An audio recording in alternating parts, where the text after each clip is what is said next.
Suceso que el valeroso Don Quijote tuvo en la estampable y jamás imaginada aventura de los molinos de viento, con otros sucesos dignos de felices recordaciones. En esto descubrieron 30 o 40 molinos de viento que hay en el campo, y así Don Quijote los vio y dijo a su escudero: "Dura vaguando nuestras cosas mejor de lo acertábamos a desear, porque ves allí, amigo Sancho Panza, donde se descubrieron 30 o más desaforados gigantes con quien pienso hacer batalla y quitarle a todos la vida, con cuyos despojos comenzaremos a enriquecer.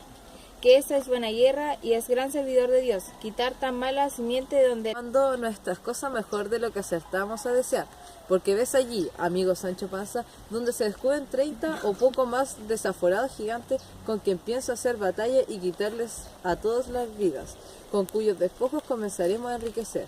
Que esta es buena guerra y es gran servicio de Dios quitar tan mala simiente de sobre la faz de la tierra. ¿Qué gigantes? Aquellos que ves allí, de los brazos largos, que los que suelen tener algunos casi todas las leguas. Mire vuestra merced, que aquellos que allí se aparecen no son gigantes, sino molinos de viento, y lo que en ellos aparecen brazos son aspas, que voltean del viento, hacen nadar las piedras del molino. Bien parece que no estás cursando en esto de la aventura. Ellos son gigantes, y si tienes miedo, quédate de ahí. Y ponte en oración en el espacio que yo voy a entrar con ellos en fiera y desigual batalla.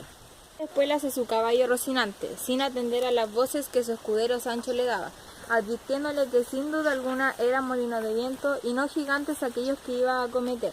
Pero él iba tan puesto en que eran gigantes que no oía las voces de su escudero Sancho, ni echaba de ver, aunque estaba ya bien cerca lo que eran, antes iba diciendo en voces altas: Cobardes civiles criaturas, que en un solo caballero es el que os acomete. Que yo a vuestra merced que mirase bien lo que hacía, que no eran sino molinos de viento, y no los podía ignorar, sino que llevarse otros tales en la cabeza. Calla, amigo Sancho, que las cosas de la guerra, más que otras, están sujetas a continua mudanza, cuanto más que yo pienso, y es así de verdad, que aquel sabio Frestón, que me robó el aposento y los libros, ha vuelto estos gigantes en molinos por quitarme la gloria de su vencimiento.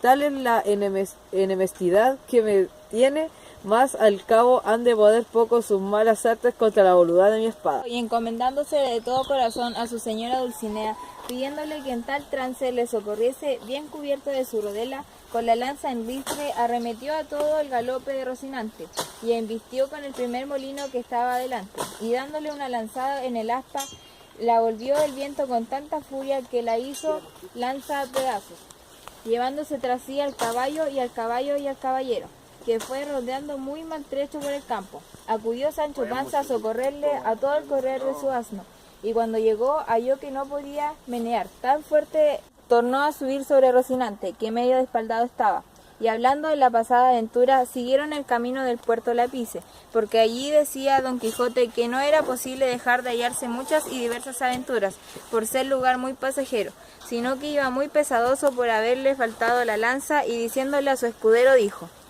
He leído que un caballero español llamado Diego Pérez de Vargas, habiéndosele en una batalla rota la espada, desgajó de una encina un pesado ramo y tronco, y con él hizo tales cosas aquel día y machacó tantos moros, que le dio por sobrenombre Machuca, y así él, como sus descendientes, se llamaron aquel día en adelante Vargas y Machuca. Hete dicho esto, porque de la primera encina o roble que me depare, pienso desgajar otro tronco tal y bueno como aquel, que me imagino y pienso hacer con él tales hazañas, que tú te tengas por bien afortunado de haber merecido venir a verlas y a ser testigo de cosas que apenas podrán ser creídas. A la mano de Dios yo lo creo, todo, así como vuestra merced le dice, pero décese un poco, que parece que va de medio lado, y debe ser del movimiento de la caída. Así es la verdad, y si no me quejo del dolor es porque no he dado a los caballeros andantes quejarse de herida alguna, aunque se les salgan las tripas por ella. Sí, solo tengo yo que replicar, pero sabe Dios que si yo me holgara de vuestra merced se quejara cuando alguna cosa le doliera. De mí sé decir que me he de quejar del más pequeño dolor que tenga. Mire, es hora de comer. Por ahora no me hace menester, pero puede comer cuando os antojase. Lo mejor que pudo sobre su jumeco, y sacando de las alforjas de lo que en ellas había puesto, iba caminando y comiendo detrás de su amo, muy despacio, y de cuando en cuando empinaba la bota con tanto gusto que le pudiera envidiar el más regalado buhonero de Málaga. En tanto que él iba de aquella manera menudando tragos, no se le acordaba de ninguna promesa que su amo le hubiese hecho, ni tenía por ningún trabajo, sino por mucho descanso, andar buscando las aventuras por peligrosas que fueran. En resolución, aquella noche la pasaron entre unos árboles y de uno de ellos despojó Don Quijote un ramo seco, que casi le podía servir de lanza, y puso en él el hierro que le quitó a una de las astas. Toda aquella noche no durmió Don Quijote pensando en su señora Dulcinea, por acomodarse a lo que había leído en sus libros. Cuando los caballeros pasaron sin dormir muchas noches en las forestas y despoblados, entretenidos en la memoria de sus señoras, no pasó así con Sancho Panza, que como tenía el estómago lleno y no de agua de epilogia, de un sueño se la llevó todo, y no fueron parte de él para despertar.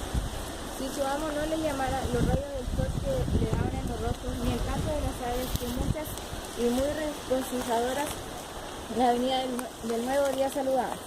Al levantarse, vio hundiendo a la bota algo más flaca que las noches anteriores. Sancho Panza, meter las manos hasta los codos en esto que llaman aventuras. Más advierte que, aunque me veas en el mayor de los peligros del mundo, no has de poner tu mano en tu espada para defenderme. Si ya no vieres que los que me ofenden es canalla y gente baja, en tal caso bien puedes ayudar. O ha de ser la famosa aventura que haya visto, porque aquellos bultos negros que allí aparecen deben ser, y son sin duda, algunos encantadores que llevan una hurtada a alguna princesa en aquel coche, y es menester de hacer de este tuerto a mi poderío. Peor será esto que los molinos de viento. Mire, señor, que aquellos son frailes de San Benito, y en el coche debe ser de alguna gente pasajera. Mire que digo que mire bien lo que hace, no sea el diablo que lo engañe. Ya te he dicho, Sancho, que sabes poco de achaques de aventuras.